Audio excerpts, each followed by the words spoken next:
What's going on, guys? Welcome to Rabbit's Used Cars. Daddy's back in the chair again. I want to thank old Matt, the camera guy, for holding the fort down for me. Had to take care of a little business, but he did a good job.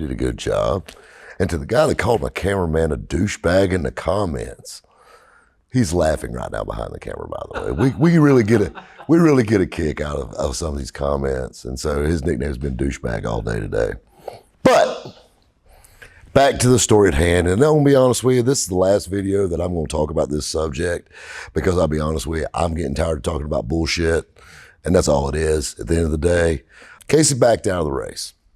It's not late breaking news at this point. Casey got his feathers ruffled a little bit, and a lot of guys got opinions on this, and I'm gonna shed a little light on that too.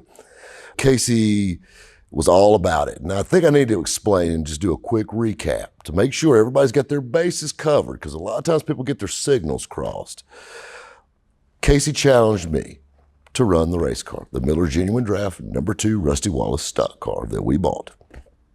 And you know me, I'm always up for a challenge. So I took him up on it. I said, Casey, I'll run you for $10,000. And I've said that 30 times now. $10,000. You're not giving me $10,000. You're not putting up $10,000. I'll give you $10,000 if you can outrun it. Period. Well, Casey couldn't afford to come down here, so we handle your transport costs. So I was going to send him another $5,000 just to get him to come down here and bring the kids from Genius Garage. I'll lease the track. We're going to put you and all the Genius Garage kids in a hotel, cover all your eats for the weekend. Everything, all your expenses are covered. This is going to be a great opportunity for the kids up there. And at the end of the day, I want to make this point extremely clear. I have no problem with Genius Garage. You know, what between me and Casey has got nothing to do with those kids. I have nothing personally against them. So I want to make this experience nice for them, because I went to tech school. I understand what they're doing. I think an opportunity like this would have been great for them. You know, but Casey, for his reasons, pulled out. He got a little spooked because I'm very competitive. Of course, you've seen the rules, and which he went off the deep end about when we aired that, because it showed him agreeing to these rules that he wanted to change in his video. Well, I'm not gonna argue over that. Everybody's seen it. So, I'm getting texts, you need to pull those videos down. No, I don't. No. Actually, there's nothing wrong with that. At the end of the day, we agreed on something. And if you had a problem with the rules, if you want to run the same set of tires on the car, you know my phone number. Obviously, you text me all the time. You can call me and say, hey, Rob, let's talk about these rules. And I'll work with you. Just like I let you have the 114 Racing Gas, we would have made something work. All you got to do is call me. I'm not a hard person to deal with. You just got to talk to me. Don't try to push me into a corner, because that doesn't work.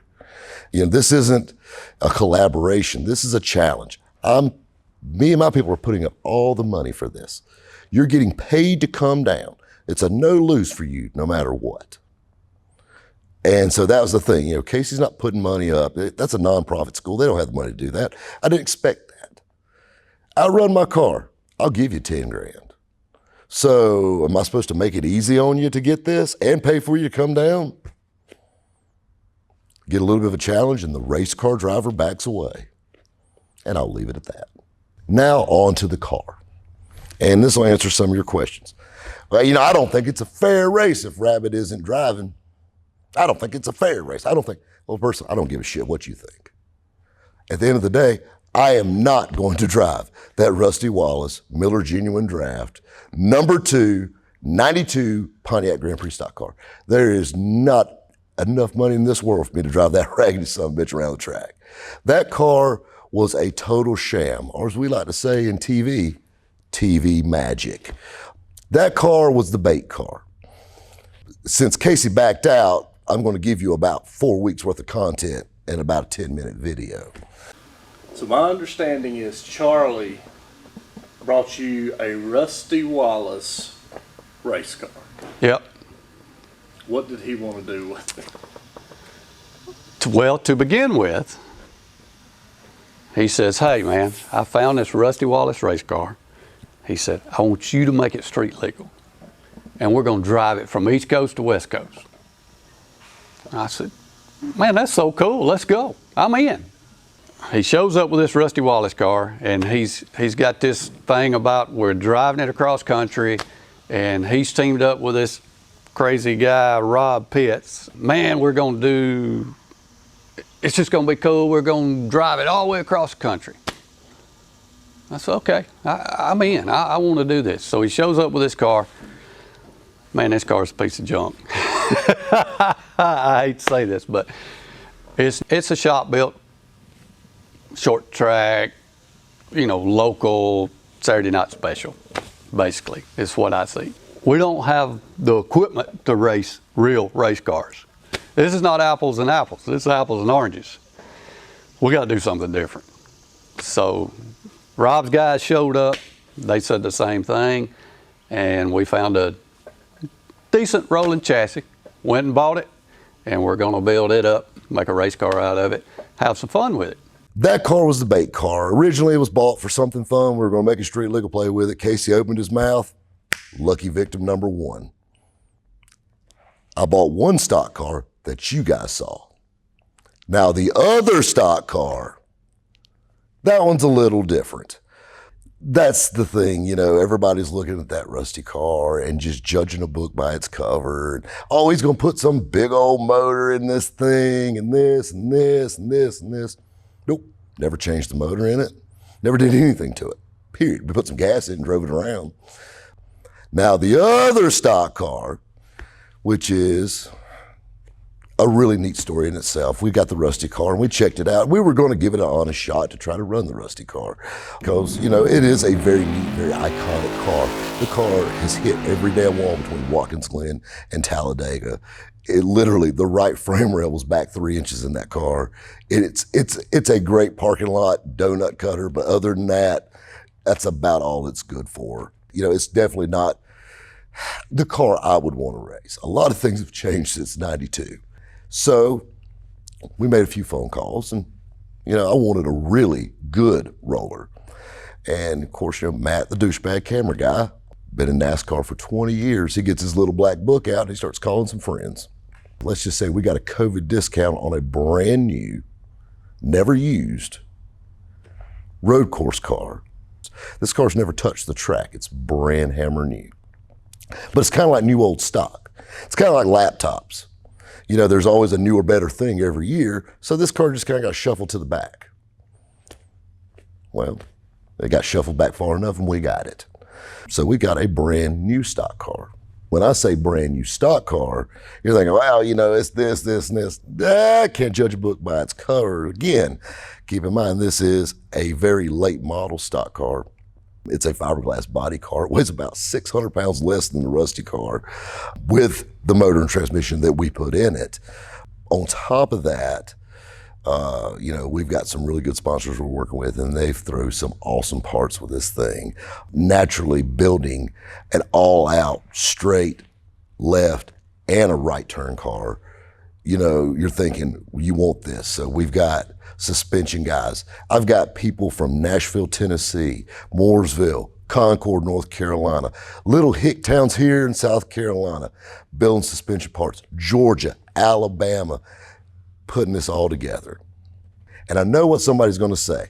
Oh, Rabbit's just a check rider. He's just a check rider. No, I built a damn race team in 2 weeks. Assembled this, and not just by myself. I can't say it's just I. It's a team. Matt got his people, Kobe got his guys. My buddy Charlie down in Alabama, and we got Jim down at Petty's Garage, and so we got these cool stuff. We got this badass Gordon car, road course car. This thing still lettered up, DuPont, Pepsi, everything. 24 on the side. The only thing missing was the Rainbow Warrior out of it, ready to rock. Well, we got to get a power plant for it. I love how Casey takes down the South. A bunch of good old boys, talk about making moonshine, drinking moonshine. That was 60 years ago, Casey. You need to step your game up. You've been down to Greenville before. Hell, Casey's been to my house. Hell, Casey, you've been to Vinwicky before. The South, we've moved up quite a bit since the moonshine days. We've gotten quite advanced. Keep in mind, my car was tested in a wind tunnel. I don't know about your vet, but anyway, This is the thing that's cool about it. We were looking for that perfect power plant. Well, I got my buddy Charlie, and my buddy Charlie told me, he says, man, I got the perfect motor for you. He said, I actually bought this motor for a project, never used it. So we started out with a brand new LS3 6.2 liter engine, which was, pretty killer on its own. We rang up Brian Tooley Racing and pretty much ordered a short bed pickup truck load of engine parts for this thing. Jim at Petty's Garage blew that thing apart, put all those BTR parts in there. Hey, got to have a good transmission in it. Don't want no 4-speed. We're building a car that we could even do some top end racing with. So we went with a 6-speed with a dual disc clutch. Got that there. You know what? I don't feel like we have enough power. Keep in mind, with all the internal engine parts, cam, lifters, headwork, everything we did to this LS3, like it didn't give us enough. So, made a few phone calls, talked to my good friends at Magnuson Supercharger. We got us a nice 2.9 liter Magnuson Supercharger to go on top of this LS3. Of course, full underdrive pulley setup. This thing is built to the hilt, and mathematically right now, it's actually set to be at the dyno next week in Nashville, Tennessee at DBR. We're aiming somewhere between 1,050, 1,100 horsepower to the rear wheels. It's all going into a 9-inch Ford rear end out back. Of course, Matt and all his NASCAR buddies have helped us out with all the suspension stuff on this thing, and it's top notch. Like, we've took a late model stock car and made it better. We have better brakes. We have better everything on this thing. 6 piston calipers all the way around. This thing is literally going to be a missile. We're going to build this car. I want it done now. I'm in too deep to stop now. Just because Casey backed out, there's another sucker born every 30 seconds. We'll find another one who wants to jump on it. And we're going to finish it up. And, not the biggest Gordon fan in the world. And you know me, I like to promote a little bit. And my little car lot here in Greenville, South Carolina. So it'll be the Rabbit's Used Cars number 69 Chevrolet stock car. So we were building up to that. So for everybody that says, oh, Rabbit ain't gonna drive his car, your dad's a driver and all this stuff, keep in mind, my dad's an old man now. My dad's the guy that rides around with his turn signal on now. My dad was a cool drag racer 30 years ago. So let it go. And I'm not saying I'm a road course driver. I'm not calling myself a race car driver. I'm calling myself a hell of a salesman and one hell of a pitch man. And I'm gonna tell you something, I'm gonna become one hell of a team leader because I've got probably 30 guys running around right now working on this project to get this car done. We've got some really big places we're taking this car. It's gotten a lot of attention, good and bad, but it's got a lot of attention. I think you're gonna see a lot of it around. We're gonna keep you up on the build of it. And we actually got Harris Lou Designs up in Concord. They're actually doing the design now for the wrap and all that stuff. So can't wait to get the rendering out and let you guys see that. I'm really excited about that, to see that. There's something about a stock car with my face on it. Just gets me all hot and flustered. And the rusty car, we'll find a tech school somewhere to give it to or something. I don't know. I'm not worried about that. We'll do something with it, make yard art out of it or something. I don't know. The cool thing about this was it had been a great way to test this car out. And, it had been a great way for those kids to come down and see something that's relevant, not some old carbureted, NASCAR motor or something like that. And there's nothing wrong with those. Those are great. But this is technology. This is late cutting stuff that we're doing to this car. And I really want to share that with these guys.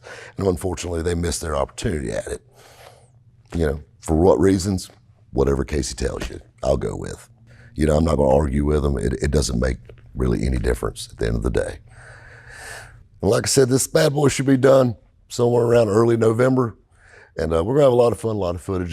Hell, we may go ahead and take it up the track and have a track day by myself since nobody wants to play with Rabbit. Anyway, guys, stay safe out there. We'll catch you next time at Rabbit's Used Cars. Let's take it from the top.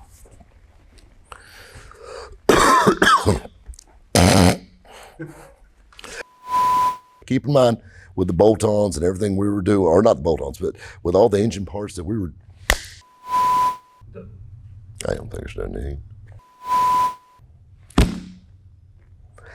You can't even shit talk anymore. Literally, if this shit was around when I was doing stand-up comedy, my ass would be under a prison somewhere. This is the most G-rated I've been in my entire life. People look at me like I cussed out a damn nun. I mean, come on. I'm just sitting here and I'm watching like, that's my boy right there. And then I'll be damned, somebody commenting and called you a douchebag.